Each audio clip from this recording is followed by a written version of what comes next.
ဇလန်ကတော့ချက်စတာမင်းမျိုးတစ်ကိုရောက်လာတဲ့ဘာပိုင်နဲ့စတင်ထားပါတယ်သူကတော့အုပ်ထဲမှာလူတီတယောက်ကိုမြုံနှံတဲ့အလုပ်ကိုလုပ်နေပါတယ်ဘာပိုင်ရဲ့နှစ်ခုမှာတန်ရာတစ်ခုရှိနေပြီးဒါဟာအသက်ခံရသူနဲ့ပြင်းထန်တဲ့ရံပွဲဖြစ်ခဲ့တာကိုပြနေပေမဲ့အသက်ခံရတဲ့အကြောင်းရင်းကိုတော့မသိရသေးပါဘူးခဏကြာမှတော့ဘာပိုင်ရမျိုးတွေကနေထွက်ခွာဖို့ကြိုးစားပါတယ်လမ်းမှာရဲကားတစ်စီးနဲ့တွေ့တာကြောင့်သူတုံလောက်ခြောက်ချသွားပါတယ်စိတ်မတည်ငြိမ်တာကြောင့်လမ်းပေါ်ကနွားကိုသူမတတိမထားမိလိုက်ပါဘူးနွားတွေကိုရှောင်းရင်းနဲ့ပဲသူလေခွင်းထဲမှာကားမှောက်သွားပါတယ်သူကားထဲကထွက်လာတဲ့အချိန်မှာပဲမြေကြီးတွေစတင်လှုပ်ကားလာပါတယ်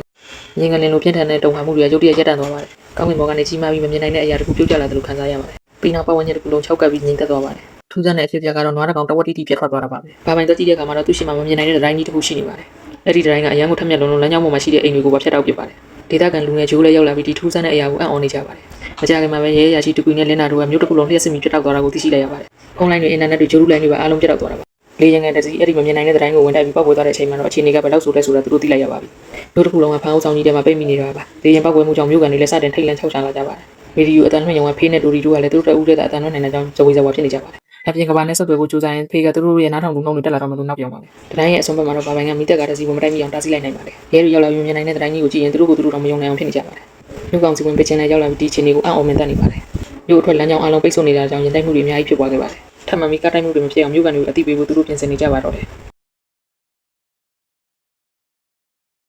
မြို့ရဲ့တနေရာမှာဂျူနီယာရန်နီဆိုတဲ့လူငယ်လေးကအန်ဂျီမက်အလက်စတာနဲ့အတူရှိနေပါတယ်။သူတို့နှစ်ဦးကရိုမန်တစ်ဆန်တဲ့အချိန်လေးကိုပိုင်ဆိုင်နေကြပုံရပါတယ်။အန်ဂျီကဂျိုးရဲ့အမကြီးပြီးသူမကစေတနာဝန်ထမ်းသူနာပြုတစ်ယောက်ပါဂျူနီယာကသူမကိုချစ်တယ်လို့ဖွင့်ပြောလိုက်တဲ့ကသူမတုံလုံးအံ့ဩသွားပါတယ်သူမကလည်းသူ့ကိုအဲ့ဒီလိုပြန်မချစ်နိုင်ဘူးလို့ပြောလိုက်တဲ့အချိန်မှာတော့အချိန်တွေကပြည့်စည်သွားခဲ့ပါတယ်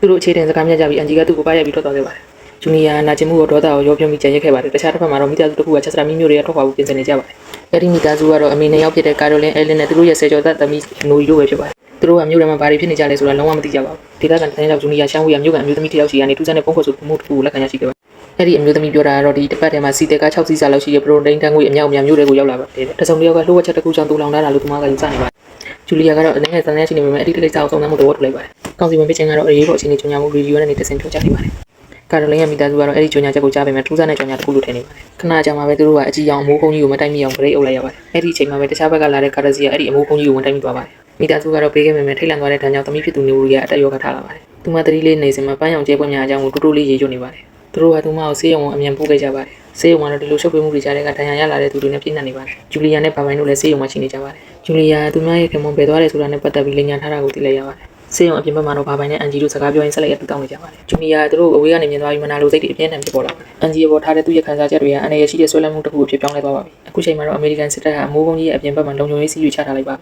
သိပ္ပံပညာရှင်တွေလည်းအဲ့ဒီအမိုးကုန်းကြီးကဘာလဲဆိုတာရှာဖွေဖို့ရောက်ရှိနေကြပါတယ်ခဏကြာမှတော့ဘေချင်းယာချက်ဘရစ်ပါကင်နဲ့အတီးတန့်တွေ့ဆုံပြီးပရိုတိန်းကိစ္စကိုပြောဆိုခဲ့ပါတယ်သူတို့ကလှုပ်ဝက်တဲ့ပုံစံမျိုးနဲ့စကားပြောဆိုနေကြတာသူတို့ကမျိုးကိုကောက်ွယ်ဖို့တခုလုပ်ထားတယ်ဆိုတဲ့အရေးအယောင်တွေပြနေပါတယ်သူတို့နှစ်ယောက်စလုံးကလူတွေကိုပြောပြတတ်တဲ့ပိုပြီးသိနေကြတယ်ဆိုတာသိတာပါတယ်ဘာပိုင်ရဒီမျိုးမှာတရက်ပဲနေဦးစီစဉ်ရှိခဲ့တာမဟုတ်အခုတော့သူကဘယ်မှသွားမရပဲပိတ်မိနေပါတယ်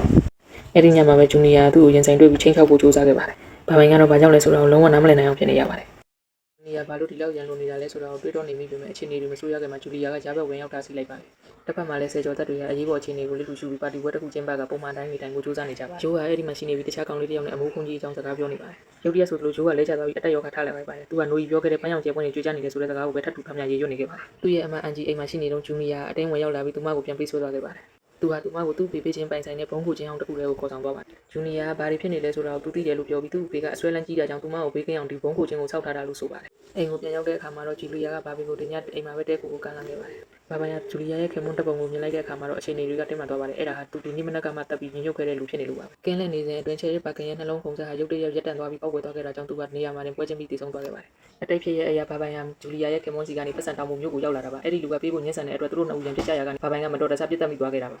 ဒါမတော်တဆဖြစ်ရဆိုတာကိုဘယ်သူမှယုံမှာမဟုတ်ဘူးလို့သိနေတဲ့အတွက်ဘာပိုင်ကအလောင်းကိုမြင်းမြုပ်ဖြောက်ဖြောက်ဖြစ်ဖို့ဆုံးဖြတ်ခဲ့တာပါနောက်တနေ့မနက်မှာဘာပိုင်ကသူ့ရဲ့စစ်သားလက်မှတ်ဆွဲကြိုးကိုရှာမတွေ့ရပါဘူးဂျူလီယာကိုသူမမြင်မိသေးလားလို့မေးကြည့်ပါတယ်သူမကမတွေ့ဘူးလို့ပြောပေမဲ့ဘာပိုင်ကတော့သူမခင်မုန်းကိုတတ်ခဲ့တဲ့တောအိမ်မှာကြံရက်ခဲ့မှန်းသိကြနေပါတယ်တခြားနေရာမှာတော့လက်ထောက်ရဲရရှိနှစ်ဦးကချယ်ရီရဲ့အလောင်းကိုတွေ့သွားပါတယ်လင်ဒါရောက်ရှိလာပြီးတေဆုံးသွားတဲ့သူမရဲ့အထက်လူကြီးကိုဖတ်ထားရင်အသေးကွဲမတက်ခံစားနေရပါတယ်ဂျိုးကသူ့ရဲ့အသက်ယောဂထခြင်းကကူညီပေးခဲ့တဲ့တငယ်ချင်းတစ်ပန်နဲ့အတူရှိနေပါတယ်ဘန်ကပန်းရောင်ကျဲပွင့်နေအကြောင်းကိုမေးပေမဲ့ဂျိုးကတော့သူဘာပြောခဲ့လဲလုံးဝမမှတ်မိတော့ပါဘူးရေဒီယိုအတန်လွှင့်ရုံမှာတော့ဒိုရီယာအထူးလက်ခံချက်ကိုအသုံးပြုပြီးအမိုးဖုံးပြင်ဘက်ကစစ်တပ်ရဲ့ဆက်သွယ်ရေးတွေကိုခိုးနှာထောင်နိုင်ခဲ့ပါတယ် သူမကသူတို့ပြောတာတွေကိုကြားနိုင်ပေမဲ့ပြန်ပြောလို့တော့မရပါဘူးအပြင်ဘက်ကစစ်တပ်ကလည်းအတွင်းထဲကလူတွေနီးလူအမိုးကုန်းကြီးအကြောင်းကိုဘာမှမသိသေးဘူးဆိုတာကိုသူမသိလိုက်ရပါတယ်မြို့တွေကထမင်းစားကနေမှလင်နာကပေချင်းရဲ့မနက်စာစားချိန်ကိုဖျက်တော့ရှယ်ရစ်သိဆုံးသွားတဲ့အကြောင်းပြောလိုက်ပါတယ်သူတို့ကမြို့ရဲ့အလောင်းပြည့်စဲရလက်စတာကော့ဗင်စီကိုအမြန်ဆုံးသွားခဲ့ကြပါတယ်ဘုံကိုချင်းထဲမှာပိတ်မိနေတဲ့အန်ဂျီကအကူကြီးတောင်းပြီးအော်ဟစ်နေပေမဲ့ဘယ်သူမှမကြားနိုင်ပါဘူးဂျူနီယာရောက်လာတဲ့အခါမှာတော့သူမကိုကတင်နဲ့တွဲပြီးတန်ကြိုးခတ်ထားလိုက်ပါတယ်အန်ဂျီကသူ့ကိုညှင်းပယ်ခဲ့လို့ဒါဒီမိုးကုန်းကြီးပေါ်လာတာလို့သူကအယူပေါက်တွေးနေပြီးအမိုးကုန်းကြီးပျောက်သွားရင်သူမကသူ့ကိုပြန်ချစ်လာလိမ့်မယ်လို့ထင်နေတာပါသူကစိတ်ပိုင်းဆိုင်ရာမူမမှန်မှုဆိုတာထင်ရှားနေပါတယ်အလောင်းပြည့်စဲရလက်စတာလင်ဒါရဲ့ရှေ့မှာတော့ရှယ်ရစ်သိဆုံးမှုအတွက်ထိတ်လန့်ဟန်ဆောင်နေခဲ့ပါတယ်ဒါပေမဲ့သူမ